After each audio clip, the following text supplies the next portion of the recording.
여러분 안녕하십니까. CJB 뉴스 매거진 7 시작합니다. 어제 12명의 사상자를 낸 중부 내륙 고속도로 7중 추돌 사고의 원인은 다름 아닌 졸음운전이었던 것으로 확인됐습니다. 졸음운전 사고의 경우 특히 5월에 집중되고 있어서 운전자들의 각별한 주의가 필요합니다. 이태현 기자입니다. 화물차 사이에 SUV 차량이 형체를 알아볼 수 없을 정도로 구겨졌습니다. 어제 낮 1시쯤 괴산군 장현면 중부내륙고속도로 하행선 추점터널 입구에서 발생한 7중 추돌 사고 모습입니다. 이 사고로 SUV에 타 있던 30대 남성과 40대 남성이 숨지고 10명이 다쳐 병원으로 옮겨졌습니다. 경찰 조사에서 가해 차량으로 지목된 14톤 화물차 운전자 34살 A씨는 운전 중 잠시 졸았다고 진술한 것으로 알려졌습니다. 바로 직전에 잠이 깼다는 거예요. 그때 당시에는 이미 늦어서 속도도 있고 그러니까 제동도 안 먹고 해서 그냥. 이같이 대형 사고로 이어지는 졸음운전은 특히 5월에 집중되고 있습니다. 최근 5년간 졸음운전으로 인한 교통사고 사망자는 437명으로 월별로는 5월 사망자가 전체의 12%에 해당하는 52명으로 가장 많습니다. 게다가 장거리 운행이 많은 화물차의 졸음운전 사례가 잦아 최근 5년간 고속도로에서 발생한 사망사고의 절반은 화물차로 인한 사고였습니다. 전국적으로 지금 고속도로에서 졸음운전 사고가 많이 발생하고 있습니다.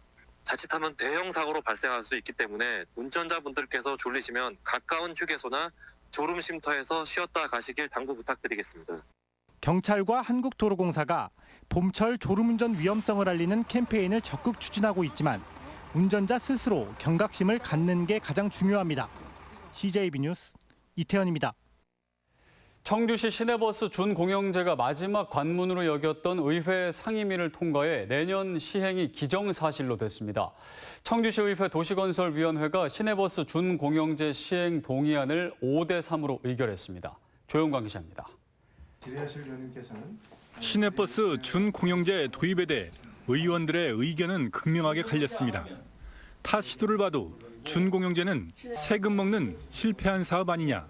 이 제도는 실현하지 않는 것이 시민들을 위한 것이고 세금을 크게 절감하는 것입니다. 라고 말씀드리지 못하죠. 시장님 공약이니까.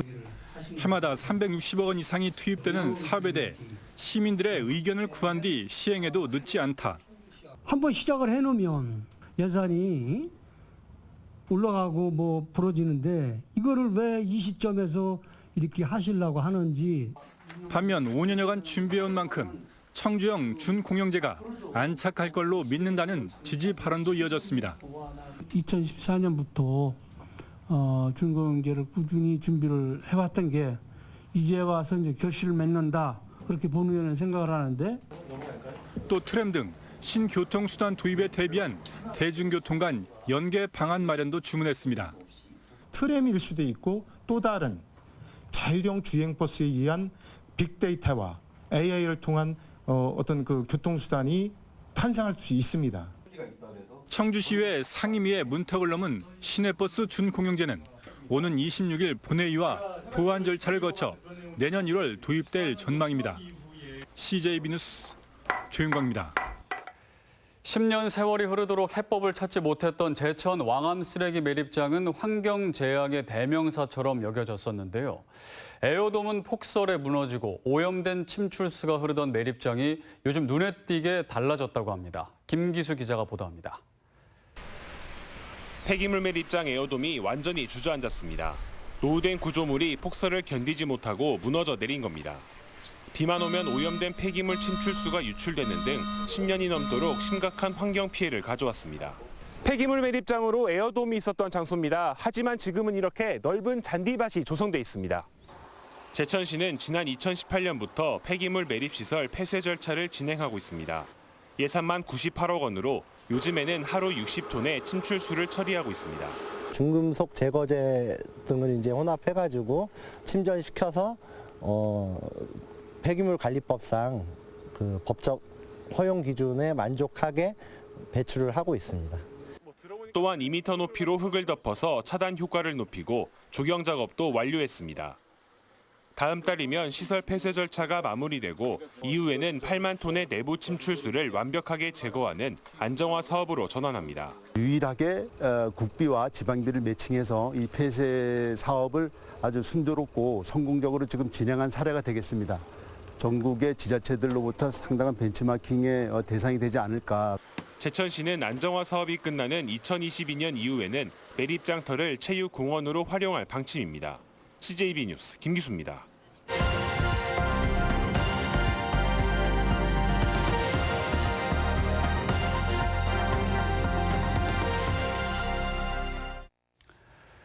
코로나19가 준 충격으로 자동차 업계가 잇따라 매각과 철수를 검토하고 있습니다. 울산에서도 65년 역사의 대우버스가 국내 공장 철수를 예고하면서 노동계 반발이 거세지고 있습니다. UBC 배윤주 기자입니다.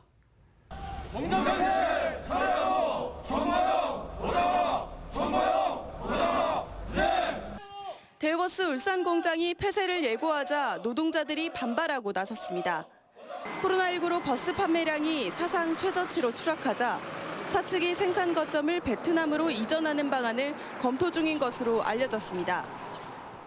노조는 지난 3월 30일 사측이 공장 폐쇄를 통보한 뒤 하루 8대이던 생산량이 6대로 줄었고 계약직 직원 59명이 차례대로 계약 해지를 통보받았다고 주장했습니다. 또 4월과 5월 임금의 50%를 체불한 회사가 7월 이후엔 생산 계획이 없다며 주문을 받지 않고 있어 올해 말로 예정됐던 공장 폐쇄가 7월로 앞당겨질 가능성을 제기했습니다. 울산시에 얘기를 들어보더라도 폐쇄 쪽으로 얘기를 했습니다. 그동안 함께 해온 직원들에게는 단 한마디 미안하다는 말을 이에 대해 사측은 울산 공장 폐쇄는 확정된 것이 없다는 입장이지만 노조는 폐쇄 철회를 통보받은 적이 없다며 진통은 계속되고 있습니다. 자동차 부품업체 세진도 최근 매각 카드를 꺼내면서 노조가 반발하고 있습니다. 코로나 사태로 매출의 40%를 차지하는 미국 공장이 사실상 가동 중단되며 납품에 차질을 빚자 그룹 차원에서 매각을 추진한 것으로 알려졌습니다. 노조의 반발에 사측은 매각 외에는 회생 방안이 없다며 노조와의 교섭을 거쳐 매각 수순을 밟겠다고 밝혔습니다. 코로나19 여파로 가뜩이나 생산이 위축된 자동차 업계가 공장 폐쇄까지 거론되면서 산업 기반이 흔들릴 수 있다는 우려가 나오고 있습니다. UBC 뉴스 배윤주입니다. 농촌에서도 보기 힘들어진 두꺼비들이 도심 한복판 연못에서 무더기로 발견됐습니다. 로드킬의 위험을 무릅쓴 어미들이 찾아와 알을 낳았기 때문인데요. 하지만 부화한 새끼들은 다시 산으로 가야 하는데 곳곳이 위험천만입니다. KNN 최한솔 기자가 취재했습니다. 창원의 도심 속 공원이 람사르 생태공원입니다. 연못 주변 산책로에 손톱만한 생물체가 뛰어다닙니다. 곳곳에 목격되는 이놈들을 자세히 보니 새끼 두꺼비들입니다. 무심코 지나치면 밟고 가기 십상입니다. 도심 연못이 조성되자 산에 있는 두꺼비들이 알을 낳기 위해 몰려들어 산란한 것입니다. 문제는 아파트 바로 옆이라 사람과 차들로부터 로드킬을 우려할 수밖에 없습니다. 때문에 두꺼비 올챙이를 직접 옮기는 이사 작전을 펼쳤습니다. 오늘은 너희가 이사 가는 날이야. 이제는 로드킬 안 당하고 행복하게. 이사를 온 100여 마리의 두꺼비 올챙이들은 일주일 뒤면 완전한 성체로 변하게 됩니다. 그리고는 비가 오면 물이 지어서 옆에 있는 숲으로 이동하게 됩니다. 하지만 옮겨지지 못한 두꺼비들은 목숨을 건 여정을 해야 합니다. 비가 내리면서 숲과 산을 찾아 이동을 시작하는데 곳곳이 수렁입니다. 로드킬은 겨우 면했어도 배수로를 넘지 못해 계속 굴러떨어집니다. 다시 해가 뜨면 그대로 볕에 말라 죽을 수밖에 없습니다. 두꺼비가 살 정도로 기본적인 생태계 안정된 상태들이 아니거든요. 하지만 두꺼비들은 일단 보다 더 안전한 곳으로 이동하기 위해서 끊임없이 이동하겠지만 지금 여기 상태나 숲의 끝 상태나 상태가 똑같기 때문에 한번 산란한 곳은 매년 찾아오는 두꺼비들의 특성상 일회성 구조가 아닌 개체수 보호를 위한 세심한 대책이 필요해 보입니다. KNN 최한솔입니다. CJB 뉴스 매거진 7 함께하고 계십니다. 내일 충북의 날씨 알아봅니다. 박지원 캐스터 전해주시죠. 네, 예상보다 비구름대가 빨리 빠져나가면서 지금은 일부 지역에서만 산발적으로 빗방울이 떨어지고 있습니다. 다만 비구름대 뒤로 찬 공기가 밀려오면서 내일까지는 서늘하겠는데요. 내일 아침 기온은 대부분 지역에서 오늘보다 3도가량 낮겠고요. 낮 기온은 충북 전역이 20도 안팎을 보이며 오늘과 비슷하거나 조금 높겠습니다. 어제 오늘 시원하게 비가 내리면서 공기질은 깨끗합니다. 내일도 미세먼지 농도는 충북 전역에서 좋음 단계가 예상되는데요. 다만 다시 햇살이 강하게 내리쬐면서 자외선 지수는 매우 높은 단계가 예상됩니다. 이번 주말까지 별다른 비 소식도 없는 만큼 당분간 우산은 잠시 넣어두시고 자외선 차단제를 챙기셔야겠습니다. 날씨였습니다.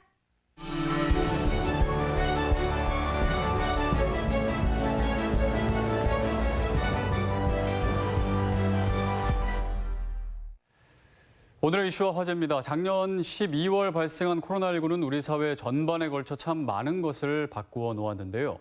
사람 간 대면 접촉을 기피하는 언택트 문화가 확산되면서 원격 교육과 재택근무가 급증했습니다. 이런 변화들로 인해서 이제는 포스트 코로나 시대를 준비해야 하는 시점이 됐습니다. 의료 시스템에 있어서는 앞으로 어떤 변화가 예상되고 또 어떤 준비를 해야 되는지 충북대병원 한정호 교수와 이야기 나눠보겠습니다. 어서 오십시오. 안녕하세요. 네, 코로나19로 이제 다양한 비대면 서비스가 여러 분야에서 도입이 되고 있고 또 의료 서비스도 그렇습니다. 일단 국내에서 지난 2월 24일부터 한시적으로 비대면 진료가 지금 허용된 상태죠? 예, 그렇습니다. 네, 어떤 상황인가요? 일부 감염병으로 인해서 거동이 어려운 환자들 같은 경우에 비대면 진료를 전화 처방을 허용하고 있고요. 또 암 환자나 이렇게 거동이 어려운 환자분들이 또 병원을 오가는 중에 코로나19에 감염이 되는 사태를 막기 위해서 그런 경우도 한시적으로 전화 처방을 허용하고 있습니다. 네, 지금 전화 처방을 이제 비대면 진료라고 이제 제가 말씀드린 건데. 그러면은 지금 법적으로는 비대면 진료, 그러니까 요즘은 비대면 진료라고 하지만 예전에는 원격 진료, 원격 의료 이렇게 얘기를 했는데 그게 법적으로는 허용이 원래는 안 된 상태인가요? 예, 허용되지 않고요. 일시적으로 지금 한시적으로 허용을 해놓은 상태입니다. 아, 그래요. 그래서 지금 이 코로나 사태를 겪으면서 현재 청와대와 정부가 원격 의료 도입에 대한 어떤 그런 의지를 보이고 있습니다. 그래서 앞으로 원격 의료, 이 비대면 의료에 대한 논의가 활발해질 전망인데요. 그래서 오늘은 이 얘기를 좀 해보겠습니다. 이제 보통 우리가 원격 의료 이렇게 얘기하는데 구체적으로 예를 들어서 원격 의료라면 어떤 걸 얘기하는 건가요? 기존에도 일부 도서 지역이나 산간 지역, 접근이 어려운 지역에는 우리나라에서도 원격 의료가 이미 상당히 오래전부터 해왔습니다. 그래서 섬에서 당장 진료가 어려운 경우에 전화나 아니면 화상 통화를 통해서 도시에 있는 의사와 접촉을 해서 진료를 받고 약 처방도 했었고요. 또 지금도 구급차에서 이송하는 경우에 환자 상태를 119 중앙센터에서 환자 상태를 의사가 24시간 상주하면서 전화 연락을 받아서 무전 연락을 받아서 긴급한 약을 처방한다거나 진단을 한다거나 그런 것은 이루어져 왔습니다. 근데 지금 정부에서 논의되고 있는 부분은 조심스럽긴 하지만 일단 감염병 상황에 대해서 좀 열을 여는 상황이고요. 좀 우려되는 부분은 의료계에서도 전면 모든 것을 반대하는 건 아닙니다. 분명히 감염병이 유행하는 상황에서 비대면 진료는 필요한 부분이 있고요. 또한 검사에 대해서도 일부는 비대면 진료가 필요한 부분이 있습니다. 물론 분명히 과학이 발전했기 때문에 도입된 부분도 있죠. 하지만 이런 부분들이 전면적으로 감염병 상황이 아니고 또한 그냥 일반적인 만성 질환이나 그냥 뭐 단순한 감기 질환조차도 허용되게 된다면 사실 정부나 아니면 국민들께서도 왜 일부 의료계와 일부 의사들 그리고 일부 의료기 회사들한테 우리 세금을 상당 부분 많이 퍼줘야 되는 상황을 좀 약간 이게 마치 좋은 일인 것처럼 오해를 하는 경우 지금 오해하는 상황이 아닌가 좀 걱정을 하고 있고요. 또한 가장 중요한 부분은 안전에 대한 문제입니다. 결국에 우리도 누구나 배를 탈 때 구명조끼 입고 구명정 챙기고 싶겠어요. 비용이 드는 문제고 귀찮은 문제죠. 하지만 사고가 발생하게 되면 소중한 생명을 잃게 되는 것이기 때문에 의료에 대한 부분은 상당히 보수적인 부분이 필요합니다. 그렇기 때문에 비대면 진료, 말은 좋지만 검사 방법이 인터넷이나 어떤 네트워크를 통해서 전송이 되는 거다 보니까 오진이 있을 수도 있고 검사에 어떤 검체 측정에서도 전문가가 측정하는 것이 아니기 때문에 오류가 발생할 수밖에 없습니다. 또한 해킹에 대한 위험도 당연히 있고요. 의료 정보에 대한 누출, 그다음 특히 마약성 진통제나 여러 가지 약들이 많이 처방되고 있잖아요. 보통의 감기약만 생각하시겠지만 많은 암 환자들한테 사용되는 약들, 당뇨약들도 어떤 분명히 범죄에 악용될 수 있는 부분들이 있는데 이러한 부분들이 의료 쇼핑으로 말 그대로 한 사람이 맘먹고서 하루에 20군데, 30군데도 접촉할 수 있거든요. 그런 식으로 약이 유통될 수 있는 위험성도 있기 때문에 상당히 좀 신중한 접근이 필요한 상황입니다. 네.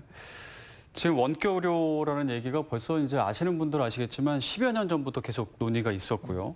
당시에 이제 환자의 안전 얘기해 주셨고 또 의료가 너무 영리화되는 것은 아니냐라는 우려 때문에 그 당시 이제 의사분들 또 시민단체분들의 반대로 또 좌절이 됐고 지금 이제 코로나 사태를 계기로 다시 한번 원격 의료를 활성화해야 되는 거 아니냐 그런 얘기가 나오고 있습니다. 그러면 지금 말씀을 들어보니까 의료계에서는 반대를 하고 있다는 건가요? 그러니까 의료계에서도 10년 전에 반대를 했는데 상황이 조금 이제 달라지고 또 여러 논의가 있었잖아요. 근데 아직도 같은 입장이신가요, 의료계에서는? 꼭 그렇진 않습니다. 네. 전면적인 반대를 하는 건 아니고요. 의료계나 꼭 의료계라는 게 꼭 의원만 있는 건 아니거든요. 네네. 분명히 원격 의료나 이 비대면 진료, 그다음에 원격으로 의료 정보를 얻는 방법에 대한 연구가 상당히 많이 왔고 연구자들도 많이 있습니다. 근데 공통적으로 생각하는 부분은 모든 일상적인 진료를 원격으로 허용하는 것은 절대 안 된다는 거죠. 그건 전 세계 어느 나라에서도 허용하고 있지 않습니다. 네. 환자의 안전 때문에요. 그렇기 때문에 지금 정부에서도 오해를 만들지 않기 위해서라도 좀 약간 선택과 집중이 필요할 것 같습니다. 첫 번째로는 이런 감염병 상황에서의 한시적인 비대면 진료 허용, 또 그럼 일상적으로도 감염이 우려되는 환자에 대해서 원격으로 비대면으로 진료하고 진단하는 기술의 도입과 지원, 또 세 번째로는 지금도 응급 환자들에 대해서 비대면 진료와 또 진단 키트들을 좀 일부 허용해야 되는 부분은 의료계에서도 많이 요구해온 부분이거든요. 네. 근데 그 부분들이 사실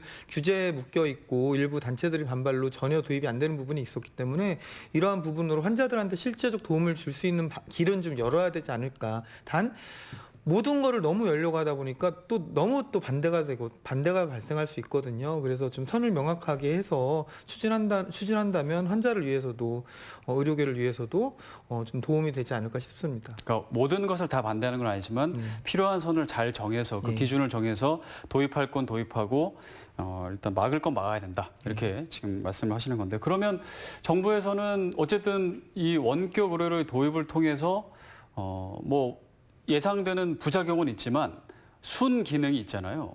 그거를 지금 생각을 해서 도입을 하려고 하는 건데 순기능은 어떤 게 있을까요? 순기능 호수는 아까 말씀드린 네. 대로 감염병 확산을 좀 막을 수 있는 것이 있겠고요. 두 네. 번째로는 정말 거동이 불편한 환자들 같은 경우에 반복 처방 같은 경우는 일시적으로 좀 그 환자가 돌보는 분들을 위해서 좀 도움이 될 테고요. 또 세 번째로는 아까 말씀드린 응급 상황이 저는 가장 중요하다고 생각합니다. 응급 상황에서 환자한테 응급 처치를 할 수 있는 어떤 진단 키트, 치료 키트, 또 이런 도와주는 그 상담 이런 부분들이 좀 활성화되는 것이 국민 건강에 좀 도움이 될 것 같습니다. 그리고 정부에서 자꾸 이걸로 인해서 산업이 창출되고 네. 수익이 창출된다고 하는데요. 그건 상당히 좀 위험한 발상입니다. 결국에는 그렇게 원격으로 하는 부분이 수익이 창출되면요. 반대로 돌려놓고 나면 비원격에 대한 수익은 줄어들고 투자가 줄어들고 고용이 감소하는 부분이 분명히 발생하거든요. 그래서 편의만 쫓다 보면은 한쪽의 산업 때문에 다른 산업이 고용이 감소되는 부분들, 특히나 이런 부분들은 서울보다는 지역들에 더 피해가 많이 갈 것이고요. 두 번째로 안전에 대한 부분들에 대한 분명히 좀 확답이 있어야 될 것 같습니다. 네. 근데 지금 뭐 제가 여러 또 기사를 찾아보니까 이 원격 의료는 외국에서도 우리나라보다는 많이 개방을 한 상황이고 거스를 수 없는 대세고 또 지금 지금 코로나 사태를 겪고 있지만 앞으로도 여러 바이러스의 그런 위험을 경고하고 있잖아요. 여러 전문가들은. 그래서 그러다 보니까 이제 많이 붐비는 대형 병원을 가기를 좀 꺼려하는 그런 분위기도 있는 것 같습니다. 그래서 앞으로 제가 생각하기에도 원격으로 서비스의 필요성이나 이런 것들이 더 대두될 것 같거든요. 거기에 있어서는 어떻게 생각하십니까? 당연한 네네. 것이고요. 과학기술의 발전에 따라서 그럼 분명히 도입될 돼야 될 부분들이 있습니다. 그래서 선진국들 사례를 네. 좀 보고요. 선진국들에서도 지금 우리나라에서 논의되듯이 뭐 갑자기 모든 거를 열려는 나라는 전혀 없거든요. 네네. 그래서 지금 말씀드린 대로 감염병이나 거동이 힘든 환자들, 그다음에 응급 상황에 대해서 좀 더 정부에서도 적극적 투자를 하고 좀 그런 부분 규제가 개혁이 좀 돼야지 앞으로 우리나라의 어떤 미래 먹거리 분명히 되고요. 환자들한테 실질적 도움이 될 것이기 때문에 그런 부분을 모두 반대하지는 않습니다. 그래서 그런 부분은 좀 선택과 집중을 하는 것이 어떨까 싶습니다. 네. 자, 이번 코로나19 사태를 겪으면서 이제 의료진들의 수고와 희생이 다 컸고 또 많은 분들이 또 그걸 알고 있습니다. 그런데 또 환자를 많이 수용한 이 대형 병원에서 또 집단 감염이 많이 발생을 해서 또 우리 의료 체계의 취약점을 드러낸 것이 아닌가라는 그런 얘기도 나오는데요. 이런 모습들을 보면서 좀 병원에 계시면서 어떤 생각이 드셨는지 궁금합니다. 오늘 언론에 많이 나왔듯이 네. 서울의 모 대형 병원에서 간호사 4명이 확진이 됐고요. 네네. 또 분명히 2차, 3차 감염들이 이제 계속 확인이 될 것입니다. 코로나 사태가 다시 메르스 사태처럼 대형 병원들 위주로 확산될 조짐이 보이기 때문에 더욱 지금 질문하신 고민을 의료계에서는 안 할 수가 없습니다. 네. 아시아에서 제일 큰 병원, 한국이 아니라 사실 일본이나 다른 나라에서 상상할 수 없는 단일 병원이 뭐 3,000베드까지 가지고 있는 이런 구조의 병원은 사실 전 세계 어디 가도 없거든요. 네. 그러니까 우리나라는 사실 단일 병원들이 너무 대형화돼 있고 그러다 보니까 당연히 감염병에 취약할 수밖에 없고 네. 또한 고르게 발전하는 의료 서비스가 되게 어렵고 특정 지역이나 특정 어떻게 보면 구에 사는 사람들한테만 어떻게 보면 너무 편리성이나 아니면 의료의 질 혜택이 높게 가고요. 반대로 멀리 살수록 손해를 보는 상황인 거죠. 네네. 외국에서는 병원들이 대부분 800에서 1000병상 정도의 규모의 경제가 환자들을 위해서 적절한 치료의 서비스를 갖출 수 있는 병원들이 곳곳에 여러 가지 산재에 있고 정부에서도 환자들이나 어떤 시민사회 단체들에서도 자기 지역에 이 클러스터를 형성해서 네. 이 생존할 수 있는 구조를 많이 권장을 했고 그걸 정착을 했는데 비해서 우리나라는 뭐 좁은 땅덩이라고 하지만 서울에만 빅5라는 병원에 모두 몰려 있고요. 지방에서가 마치 저는 요새 그런 생각을 더욱더 많이 하는데요. 과연 우리나라가 일제로부터 해방이 된 나라지만 네. 그 이후에는 어떤 강준만 교수의 책이죠. 지방은 식민지다라는 책처럼 너무 서울에 예속돼 있다 보니까 지방민들은 서울만 바라보고 살아야 되고 또 모든 사고방식도 식민지와 피식민지의 관계처럼 형성되는 것이 아닌가. 그러다 보니까 지역에서의 어떤 온전한 발전을 이루지 못하는 것이 아닌가. 특히 의료, 교육, 극명하게 드러나는 것이 아닌가 싶습니다. 네. 그래서 지금 이제 큰 병원이 듬성듬성 있는 것보다 작은 어떤 그런 똘똘한 작은 병원들이 곳곳에 배치되는 것이 더 중요하다, 필요하다는 말씀이시잖아요. 예, 맞습니다. 그러려면 차근차근 어떤 것부터 준비해야 될까요? 글쎄요, 일단 중앙정부 차원에서 서울의 너무 대형 병원들의 인가를 네. 너무 우후죽순 내줬거든요. 분명히 병상에 대한 것은 정부에서 컨트롤할 수 있음에도 불구하고 특정 대기업에서 하는 병원에 대해서 2,000, 3,000 병상의 병원을 오픈을 해줬고요. 또 줄줄이 최근에도 서울에나 서울 주변에 있는 병원에 1,000병상, 1,500병상의 병원을 계속 오픈을 했습니다. 네. 그러다 보니까 지역에 있는 의사들 솔직히 여기 청주만이 아니라 뭐 대전이든 부산이든 서울에 있는 대학병원에 자리가 너무 많아요. 교수 자리가 너무 많아서 가고 싶다고 하면 갈 수 있는 병원이 지금 몇 년째 너무 많아서 네. 그러다 보니까 지역에서 젊은 교수로서 봉직해야 되고 환자들을 진료해야 될 사람들 서울에서 싹 쓸어가고 있습니다. 지금 줄줄이 뭐 해마다 그런 상황이 반복되고 있고 네. 간호사들도 마찬가지입니다. 지역에서 성실하게 일할 수 있는 간호사들을 다 끌어가다 보니까 사람을 못 구해서 병실이 있는데 병실을 닫는 상황이 청주에서도 지금 계속 반복되고 있는 상황입니다. 네. 그래서 정부에서도 좀 그런 인가를 이렇게 서울에만 집중하는 것이 과연 말로는 지방분권만 구호를 외칠 것이 아니라 좀 바꿔야 되는 부분이 있고요. 그러면은 그 지역의 곳곳에는 어쨌든 그 보건소나 보건지소도 다 있잖아요. 그 부분을 활용하는 것은 어떻게 보세요?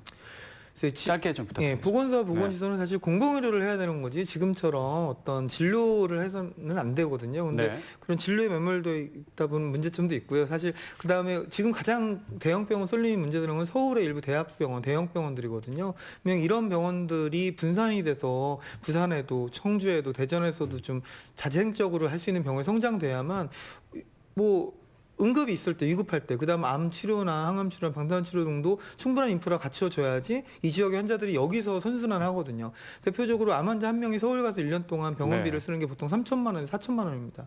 웬만한 사람 연봉이거든요. 그러니까 암 환자 한 명이 지역에서 서울로 유출될 때마다 여기에 웬만한 일자리 하나가 날아가는 거예요. 좀 지방 정부에서도 이런 부분들을 좀 신경을 쓰고 좀 집중을 지역에서 자생할 수 있는 의료 시스템에 대해서 좀 고민을 해야 되지 않을까 싶습니다. 네, 앞으로 이제 계속 고민을 해봐야 될 것 같습니다. 네, 여기까지 듣겠습니다. 충북대병원 한정호 교수였습니다. 감사합니다. 감사합니다. 네, 이상으로 CJB 뉴스 매거진 7 1부를 마치고 잠시 후 2부로 이어집니다.